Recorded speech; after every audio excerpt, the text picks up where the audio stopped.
कभी सोचा है कि एक राजा की तलवार और उसके लोगों की जुबान में क्या रिश्ता हो सकता है?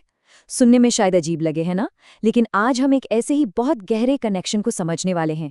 ये कहानी है छत्रपति शिवाजी महाराज की, जिन्होंने सिर्फ एक साम्राज्य ही नहीं बनाया, बल्कि अपनी भाषा और संस्कृति को बचाने के लिए एक ढाल भी तैयार की। तो चलिए इस कहानी में जरा और गहराई से उतरते हैं। ये सिर्फ एक कहावत नहीं है, ये एक एहसास है, एक भावना, और यही वो शक्तिशाली सोच है जो हमारे आज के विश्लेषण की नींव रखती है। देखिए, ये बताती है कि मराठी भाषा सिर्फ बातचीत का एक जरिया नहीं थी, बल्कि वो सांस्कृतिक स्वाभिमान का एक हथियार थी, और इस हथियार को तराशा था खुद शिवाजी महाराज ने। शिवाजी महाराज के आने से पहले का जो दौर था, उसे समझना बहुत जरूरी है। उस वक्त मराठी भाषा एक बहुत ही मुश्किल और अनिश्चित दौर से गुजर रही थी। उस पर बाहरी ताकतों का जबरदस्त दबाव था। देखिए, सदियों से शाही संरक्षण का मिजाज बदलता रहा। सातवाहनों ने मराठी की नींव रखी, यादवों ने इसे फिर से जिंदा किया, लेकिन फिर मुगलों के आने से फारसी का दबदबा हो गया और उसके बाद ब्रिटिश राज में अंग्रेजी का। इस लगातार बदलते दबाव ने, आप कह सकते हैं, मराठी को अक्सर दूसरे दर्जे पर धकेल दिया था। तो उस दौर में एक साफ लकीर खिंच गई थी। मतलब दरबार और प्रशासन की भाषा थी फारसी, जबकि आम लोगों की अपनी जुबान थी मराठी। अब जाहिर है, इस बंटवारे ने शासकों और आम जनता के बीच एक बहुत गहरी, एक सांस्कृतिक और प्रशासनिक खाई बना दी थी। शिवाजी महाराज सिर्फ एक राजा नहीं थे, वो एक क्रांतिकारी सैन्य रणनीतिकार थे। उन्होंने एक ऐसी जगह बनाई, एक ऐसा माहौल बनाया जहां उनकी संस्कृति फल फूल सकती थी। आइए देखते हैं कैसे। शिवाजी महाराज का सबसे शक्तिशाली हथियार था गनीमी कावा, यानी गुरिल्ला युद्ध। ये कोई आम लड़ाई की रणनीति नहीं थी, ये तो रफ्तार और अचानक हमले पर आधारित एक ऐसी अनोखी तकनीक थी जिसे बड़ी बड़ी शाही सेनाओं को मात देने के लिए ही बनाया गया था। और इस रणनीति का एक शानदार उदाहरण प्रतापगढ़ की लड़ाई में देखने को मिलता है। देखिए, पहले तो शिवाजी ने कूटनीति से अफजल खान को एक मुलाकात के लिए राजी किया। फिर किले के ऊबड़ खाबड़ और मुश्किल रास्तों का इस्तेमाल करके खान की भारी भरकम सेना को लगभग बेअसर कर दिया, और आखिर में एक ऐसा निर्णायक हमला किया जिसने मराठा साम्राज्य की नींव रखी। उनकी जीत का असर बहुत गहरा था। ये नारा सिर्फ एक नारा नहीं, ये सीधे सीधे उनके सैन्य अभियानों को सांस्कृतिक और धार्मिक आत्मरक्षा की भावना से जोड़ता है। मतलब ये सिर्फ जमीन की लड़ाई नहीं थी, ये पहचान की लड़ाई थी।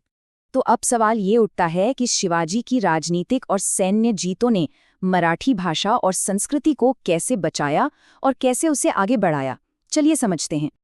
देखिए, शिवाजी की स्वराज्य की जो सोच थी, वो सिर्फ राजनीतिक आज़ादी तक सीमित नहीं थी। उनका मकसद एक ऐसा राज्य बनाना था जो सच में उसके लोगों का हो, जहां उनकी अपनी भाषा, उनकी अपनी पहचान सबसे ऊपर हो। ये जमीन से ज्यादा अस्मिता की लड़ाई थी। ये तस्वीर जिसमें किला, किताब और कलम है, इसी सोच का प्रतीक है। किला है राजनीतिक स्वतंत्रता का, और किताब और कलम उस संस्कृति और भाषा के जिसकी इस किले ने हिफाजत की। ये साम्राज्य अपनी संस्कृति के लिए एक ढाल की तरह बन गया। और स्वराज्य ने सिर्फ बातें नहीं की, ठोस कदम उठाए। मराठी को प्रशासन की भाषा बनाया गया, कवियों और लेखकों को राजा का साथ मिला, उन्हें संरक्षण दिया गया। लेकिन सबसे जरूरी बात यह थी कि इसने लोगों में अपनी भाषा को लेकर एक स्वाभिमान की भावना पैदा की। इसने आम आदमी को सम्मान के साथ जीने का हक दिया। शिवाजी महाराज के कामों का असर उनके समय से कहीं आगे तक गया। उनकी विरासत आज भी मराठी भाषा में और लोगों की पहचान में जिंदा है। ये कहावत शिवाजी महाराज के लिए उस गहरी श्रद्धा को दिखाती है, जहां उन्हें सिर्फ एक शासक नहीं, बल्कि इस जमीन की संस्कृति और आस्था का रक्षक माना जाता है। और यही वो अदम्य और विद्रोही जज्बा है जो शिवाजी की विरासत से जुड़ा है। आज भी उनका नाम लेना एक असीम गौरव का एहसास कराता है। ये बात शिवाजी के उस अनोखी सोच और इच्छा शक्ति पर जोर देती है जो उन्हें स्वशासन के सपने के पीछे की अकेली प्रेरक शक्ति के तौर पर देखती है। ये जो गहरी और व्यक्तिगत कहावत है, ये दिखाती है कि शिवाजी महाराज की मौजूदगी मराठी पहचान में किस तरह रची बसी है। वो सिर्फ इतिहास का एक पन्ना नहीं, बल्कि एक जीती जागती प्रेरणा है।